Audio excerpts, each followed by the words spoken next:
दोस्तों, झारखंड और महाराष्ट्र इन दोनों राज्यों में अब चुनाव की तारीखों का ऐलान होने वाला है। चुनाव आयोग की टीम ने दौरे शुरू कर दिए हैं, तैयारियां शुरू हैं। किसी भी वक्त महाराष्ट्र और झारखंड में चुनाव की तारीखों का ऐलान हो सकता है। आज बात महाविकास अघाड़ी की करेंगे। क्या महाविकास अघाड़ी में अब मुख्यमंत्री पद का चेहरा बदल सकता है? जिस तरह से लोकसभा चुनाव में कांग्रेस को कामयाबी मिली, कांग्रेस को 13 सीटों पर जीत मिली, 13 सांसद बने, इसके अलावा एक निर्दलीय सांसद का भी समर्थन कांग्रेस के साथ है। यानी महाराष्ट्र में आज की तारीख में कांग्रेस बहुत मजबूत है। राहुल गांधी ने अपनी टीम के कई चेहरों को महाराष्ट्र भेजना शुरू कर दिया है। इमरान प्रतापगढ़ी ने कांग्रेस का प्रचार करना महाराष्ट्र में शुरू कर दिया है। लेकिन सवाल यह है कि क्या मुख्यमंत्री पद का चेहरा कांग्रेस से होगा? क्या महाराष्ट्र की अगली मुख्यमंत्री, अगर महाविकास अघाड़ी की सरकार बनी, बहुमत मिला, तो अगली मुख्यमंत्री प्रणीति सुशील कुमार शिंदे हो सकती हैं?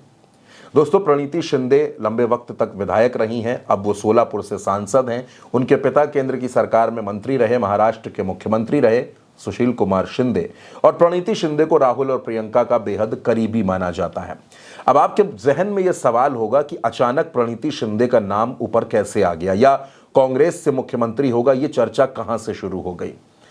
दोस्तों, इसके पीछे बात यह है कि जिस तरह से कांग्रेस मजबूत हुई है, तो अब कांग्रेस ने यह संकेत दे दिए हैं कि उद्धव ठाकरे अब बड़े भाई की भूमिका में ना रहें, बल्कि आपसी सामंजस्य से यह गठबंधन तय किया जाए।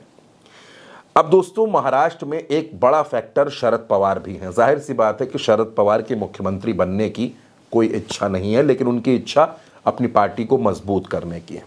शरद पवार ये नहीं चाहेंगे कि पूरी कमान उद्धव ठाकरे के हाथ में चली जाए, इसलिए बीच का रास्ता यह है कि मुख्यमंत्री कांग्रेस का हो और 2 डिप्टी सीएम हो, जिनमें से एक उद्धव ठाकरे की पार्टी से हो और एक शरद पवार की पार्टी से हो। ये सारा गुणागणित बहुमत मिलने के बाद का है, यानी 146 का जो नंबर है, 146 सीटों का जो नंबर है, उसको हासिल करने के बाद का है। प्रणीति शिंदे का नाम इसलिए भी आ रहा है क्योंकि प्रणीति शिंदे दलित समाज से आती हैं, महिला हैं, युवा हैं, कांग्रेस की बड़ी करीबी हैं, और आज की तारीख में महाराष्ट्र में कांग्रेस के पास जो एक युवा चेहरा है वो प्रणीति शिंदे का है। राहुल गांधी नई लीडरशिप को डेवलप करना चाहते हैं, और अगर प्रणीति शिंदे महाराष्ट्र की मुख्यमंत्री बनती हैं तो आने वाले वक्त में अलग अलग राज्यों के चुनाव में दलित बिरादरी के बीच ये मैसेज जाएगा कि कांग्रेस ने दलित समाज से आने वाली एक बेटी को, एक महिला को मुख्यमंत्री बना दिया। लेकिन दोस्तों, ये सब चुनाव के बाद की बात है। फिलहाल महाराष्ट्र में क्या कुछ चल रहा है? महाराष्ट्र में महाविकास अघाड़ी लगभग अपनी सीट शेयरिंग कर चुका है, उस पर मेहनत कर रहा है। लेकिन दूसरी तरफ जो महायुति है, वहां झगड़ा मचा पड़ा है। कभी देवेंद्र फडणवीस अजीत पवार का झगड़ा, कभी अजीत पवार और शिंदे का झगड़ा, कभी शिंदे और फडणवीस का झगड़ा, कभी अठावले की एंट्री हो जाती है। वहां सीट शेयरिंग अभी तक नहीं हो पा रही।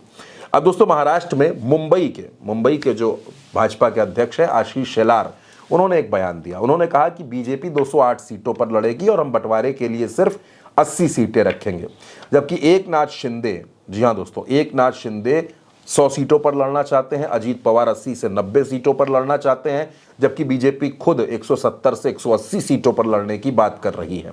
ऐसे में विधानसभा की सीटें तो कम पड़ रही हैं, क्योंकि अठावले भी 12 से 15 सीटें मांग रहे हैं, राज ठाकरे अलग हैं। इतनी ज़्यादा सीटें मांगी जा रही हैं कि महायुति के लिए सीट शेयरिंग कर पाना थोड़ा सा मुश्किल है।